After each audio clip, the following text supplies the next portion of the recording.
হ্যাঁ, আমরা মনে হচ্ছে মিউটে আর যাই কেউ সবাই। আসবে না। কি হলো? মনে আমরা হচ্ছে আর কেউ মিউটে যাই। আসবে না। হ্যাঁ, আর কেউ আসবে না মনে হচ্ছে। আমরা ক্লাস শুরু করে। আচ্ছা, আমরা তাহলে মিউট করে দিই। আচ্ছা, স্ক্রিন দেখা যাচ্ছে? যে কোনো একজন আনমিউট করে রাখুন, যার ওখানে কোনো শব্দ হবে না, নীরবতা নীরব ভাবে আছে, সে চাইলে আনমিউট করে রাখতে পারে না, মাঝে মধ্যে রেসপন্স করলে ভালো লাগবে। গত ক্লাসে আমরা ফটোশপের ইন্টারফেস সম্পর্কে জেনেছি, বুঝছেন? এক কথায় নিউ ফাইলে কাজটা দেখছি যে কিভাবে পেজ নেওয়া হয়। আজকে আমরা সরাসরি ওপেনটা দেখবো। আমরা যখন ওপেনে আসবো তখন আমাদের পিসিতে যে ফাইলগুলো থাকবে সেগুলো আমরা কি ওপেন করতে পারবো সরাসরি ফটোশপে। আমরা যেহেতু সিলেকশন টুল নিয়ে কাজ করব, তাই আমরা একটা ইমেজকে ইম্পোর্ট করে নেই, এক কথায় ওপেন করে নেই। হ্যাঁ, রেকর্ড হচ্ছে। আমাদের এটা ছিল মুভ টুল, তার নিচে আছে আমাদের কি সিলেকশন টুল। সিলেকশন টুলের কাজ হচ্ছে কোনো একটা সাবজেক্ট বা অবজেক্টকে সিলেক্ট করা। আমার যতটুকু প্রয়োজন ততটুকু সিলেক্ট করার জন্য সিলেকশন টুলটা নেই। সিলেকশন টুলের ভিতরে রেক্ট্যাঙ্গুলার, মার্কিউ টুল, চতুর্ভুজ বা চারকোণ ভাবে কি সিলেক্ট করা যায়। আমাদের যেটুকু প্রয়োজন সেটুকু শুধু সিলেক্ট করার জন্য আমরা সিলেকশন টুলটা ইউজ করি, ঠিক আছে? সিলেকশন টুল যখন আমরা নিয়েছি তখন আমাদের অপশন বারে উপরে কিছু ফাংশন আছে, এখানে কিছু কাজ আছে। যখন আমরা এই যে এটাতে সিলেক্ট করে রাখবো তখন শুধুমাত্র একটা জায়গায় সিলেক্ট হবে। কিন্তু অনেক ক্ষেত্রে দেখা যায় যে সাবজেক্ট সেম আছে কিন্তু দুই জায়গায় আছে, আমার দুইটাকেই প্রয়োজন হবে। এখন কিন্তু আমি যেখানে সিলেক্ট করতে যাচ্ছি একটা জায়গায় হচ্ছে, তাই না? এখন আমরা চাচ্ছি যে এটা তো সিলেক্ট আছে বাট এটাকেও সিলেক্ট করব, সেটার জন্য কি করতে হবে? আমাদের এই যে সেকেন্ড যে অপশনটা আছে সিলেক্ট করে নিয়ে আমরা যদি এখন সিলেক্ট করি, দেখতে পারবেন এখানেও সিলেক্ট হচ্ছে, এটা আছে, তারপরে এটাও সিলেক্ট হয়েছে। এখন যদি এটাকে আমরা কন্ট্রোল এক্স দিয়ে কাট করি তাহলে কি কাট হয়ে যাবে, বুঝছেন? এটা হচ্ছে সিলেকশন জি টুলের ভাই। কাজ। আবার চাইলে অনেক ক্ষেত্রে কি হয়, আমাদের এই মাঝের টুকু লাগবে বা এই অর্ধেক লাগবে, বাকিটুকু লাগবে না, সেক্ষেত্রে আমরা তৃতীয় যে অপশনটা আছে সেটাকে আমরা সিলেক্ট করে আমরা যদি এখান থেকে টান দিই, দেখবেন এই সাইডটা কেটে যাচ্ছে। অনেক ক্ষেত্রে কিন্তু আমাদের এরকম প্রয়োজন হবে, বাড়তি অংশটুকু কি কাটতে হবে। সেক্ষেত্রে আমরা কি করব, এখানে এই যে 3 নম্বর অপশনটা সিলেক্ট করে নেব, বুঝতে পারছেন? তারপর চতুর্থ যে অপশনটা আছে সেটা কি, দুইটা সিলেকশনের মাঝখানে এই মাঝের টুকু যে সেটুক থাকবে, বাকি সব কি কেটে যাবে। এভাবে টানলে আমাদের মাঝ বরাবর যেটুকু আছে সেটুকু থাকবে, বাকিটুকু কি কেটে যাবে, ঠিক আছে? সিলেকশন টুলের মধ্যে ইলেকট্রিক্যাল যে মার্কিউ টুল আছে, এক্ষেত্রে কি এটা সার্কেল হিসাবে সিলেক্ট হয়। আমরা যদি শিফট ধরি তাহলে এটা কি রাউন্ড হিসাবেই থাকবে। আর শিফট ছেড়ে টানলে ইচ্ছে মতো কি এরিয়াটা সিলেক্ট হবে ইচ্ছে মতো। যখন আমাদের শুধুমাত্র এরকম সার্কেল থেকে সিলেক্ট করা লাগবে তখন আমরা এভাবে কি ইলিপ্টিক্যাল মার্কি টুলটা নিয়ে সিলেক্ট করতে পারবো। তারপরে আছে হচ্ছে সিঙ্গেল রো। সিঙ্গেল রো মার্কিউ টুল, এটা জাস্ট সিঙ্গেল ভাবে একটা রো তৈরি করবে। আবার সিঙ্গেল কলাম যেটা আছে সেটা সিঙ্গেল ভাবে এইভাবে কলাম তৈরি করবে, কলাম হিসাবে সিলেক্ট হবে, বুঝতে পারলেন?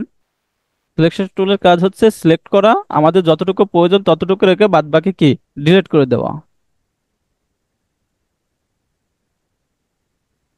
আমরা এই পার্টটুকু সিলেক্ট করছি, চাইলে সেটুকু কি কপি করতেও পারি।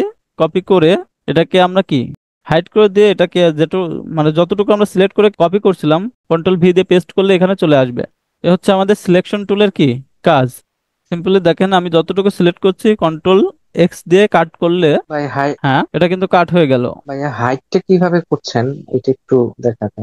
হাইড করার জন্য এই দেখেন এখানে হাইড করার জন্য একটা অপশন আছে যেটা চোখের মতো দেখতে, এটা হচ্ছে লেয়ারের মধ্যে পাবেন। জি। এটা হচ্ছে লেয়ারের মধ্যে পাবেন, এখানে ক্লিক করলে হাইড আনহাইড হবে, ঠিক আছে? আবার এই লেয়ার যদি লক করা থাকে তাহলে জি কিন্তু, বুঝতে পারছি। লেয়ার লক করা থাকলে তখনও কিন্তু এটা কাজ করবে। আমাদের ব্যাকগ্রাউন্ড যেটা হিসাবে নেওয়া হয় সেটা কিন্তু লক হিসাবে থাকে, তাইলে কি এখান থেকে লক আনলক করে নিতে পারবেন, ঠিক আছে? এটা গেল কি আমাদের rectangle, elliptical, single row, single column হিসাবে সিলেক্ট করা। কিন্তু অনেক ক্ষেত্রে কি হতে পারে, আমাদেরকে এই কর্নার গুলোকে কি ধরে ধরে সিলেক্ট করতে হবে, কারণ আমাদের এই ফুলের কি ফুলটুকু লাগবে, শুধু ব্যাকগ্রাউন্ড লাগবে না। সেক্ষেত্রে আমরা কোন টুল ইউজ করব? ল্যাসো টুল, পলিগনাল ল্যাসো টুল অথবা ম্যাগনেটিক ল্যাসো টুল। ল্যাসো টুলটা কিভাবে কাজ করে, এটাকে মাউসের রাইট পাশে ক্লিক করে ধরে রেখে ড্র করতে হয়। এটা যতক্ষণ না ড্র করা হবে ততক্ষণ মাউসের রাইট বাটন ছাড়া যাবে না। যদি ছেড়ে দেন তাহলে এরকম এইটুকু সিলেক্ট হয়ে যাবে, বাকিটুকু হবে না, বুঝতে পারছেন? আমাদের ল্যাসো টুলের কাজ হচ্ছে জি এরকম ধরে মাউসের রাইট পাশে ধরে রেখে প্রয়োজন মতো কি সিলেক্ট করে নেওয়া, এভাবে ড্র করে করে সিলেক্ট করা আর কি। এটা জাস্ট দেখানোর জন্য হচ্ছে, এজন্য আমি কি প্রপারলি করছি না। ল্যাসো টুল দিয়ে এভাবে কাজ করতে হবে। আপনার প্রয়োজন মতো কি যতক্ষণ কাজ করবেন ততক্ষণ মাউসের রাইট বাটন ছাড়া যাবে না। যখন কাজ শেষ হয়ে যাবে তখন এইরকম ছেড়ে দিলে এই পার্টটুকু সিলেক্ট হয়ে যাবে। এখন এখান থেকে যদি আমরা কিবোর্ড থেকে ডিলিট বাটন প্রেস করি তাহলে এটা কি ডিলিট হয়ে গেল, আর ব্যাক স্পেস করলে তাও কি ডিলিট হয়ে যাবে। আর এটাকে যদি আমরা কন্ট্রোল ব্যাক স্পেস অথবা ডিলিট প্রেস করি সেক্ষেত্রেও ডিলিট হয়ে যাবে, বুঝতে পারছেন।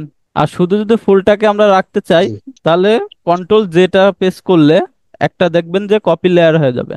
কন্ট্রোল জে, দেখুন এই উপরের লেয়ারটা ফুল আছে আর বাকিটা নিচে।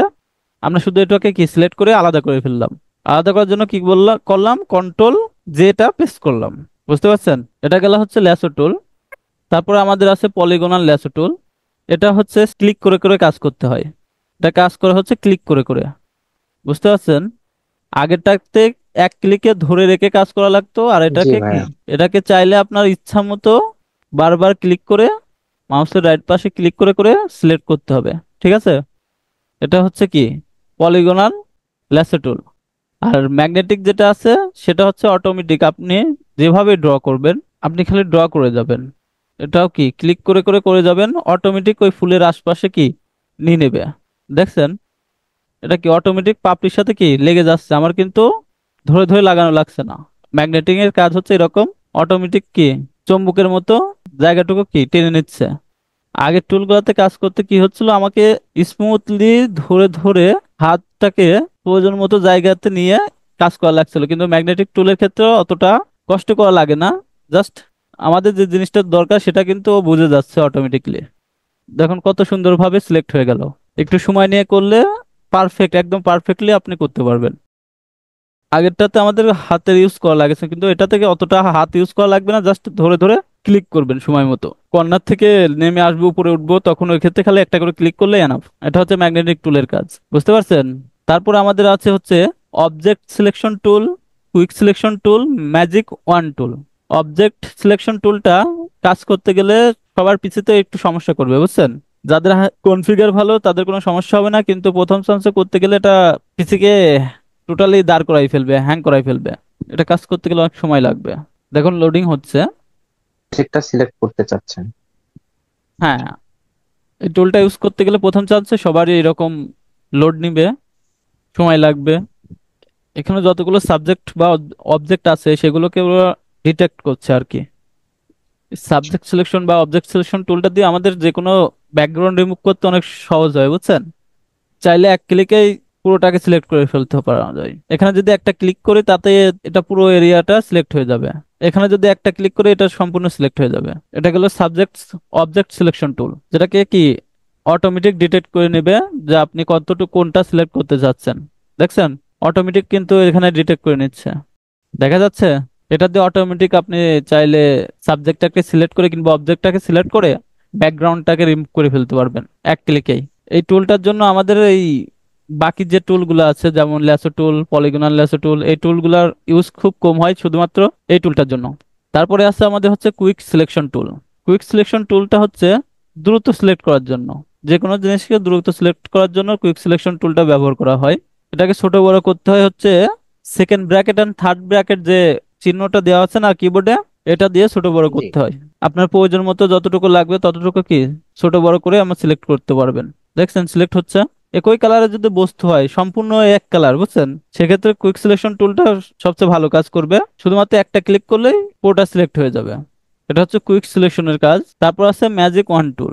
ম্যাজিক ওয়ান টুল দিয়ে সেম একটা কালার যত জায়গায় থাকুক, বুঝছেন, মনে করেন আপনার ইমেজের মধ্যে একটা কালার কিছু না হলেও 100 জায়গায় আছে, সেক্ষেত্রে এক ক্লিকে সিলেক্ট করতে চাইলে আপনারা ম্যাজিক ওয়ান টুলটাও ইউজ করতে পারেন। শুধুমাত্র একটা জায়গায় ক্লিক করবেন, ওই কালারটা যত জায়গায় আছে ততটা এরিয়া নিয়ে কি সিলেক্ট হয়ে যাবে, সেম কালার যতটুকু আছে। এটা হচ্ছে ম্যাজিক ওয়ান টুলের কাজ। দেখছেন একই কালার যত জায়গায় আছে তত জায়গায় কি সিলেক্ট হয়ে যাচ্ছে। আজকে শুধু এই সিলেকশন টুলগুলোকে দেখানো হচ্ছে। আজকের ক্লাস এই পর্যন্তই। কারোর কোনো প্রশ্ন থাকলে করতে পারেন। আসসালামু আলাইকুম। ওয়ালাইকুম আসসালাম। Hello hello. আসসালামু আলাইকুম ভাইয়া। ওয়ালাইকুম আসসালাম। এখন পর্যন্ত দেখলাম আপাতত কোনো প্রশ্ন নাই, যদি কোনো সমস্যা দেখা হয় তাহলে নেক্সট ক্লাসে বলবো। আচ্ছা ঠিক আছে। আর মাত্রই এখানে কারেন্ট চলে গেল, গান কি চলে গেছে? অবস্থা! হ্যাঁ, গেল গা।